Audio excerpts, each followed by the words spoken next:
新闻一开始，咱先来看台南市区议会理事长林书杰伫今仔透早拄好要出门去运动，伫出门口口风开枪，当场就无喘气加心跳，送去永康的基美病院急救，嘛救无回来，凶手已经逃走，警方有锁定一台轿车来进行追查。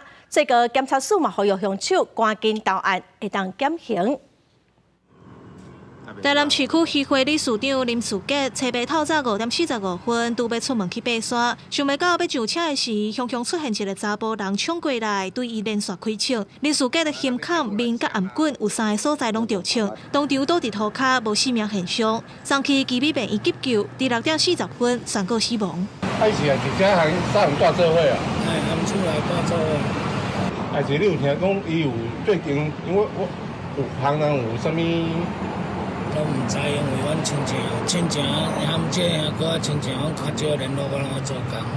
事发的地点伫台南市南区林书杰的徛街附近，涂骹拢是枪支壳，连边仔2台架厅仔嘛拢互枪支弹着。警方采证初判是伊无犯案，这嫌犯早就掌握林书杰的生活，犯案了后往健康路2段方向走去。警方是已经锁定嫌犯的追查。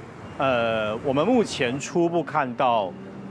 是一人，但是并不排除不排除共犯，所以目前还在厘清当中。那目前我们也大概初步有锁定一台车辆，那目前我们还在追查当中。这一起震惊社会的案件，我们一定是全力要求警方全力来侦办。那当然，不分这个他的身份，只要是市民朋友们，我们都有责任要维护他们的人身安全。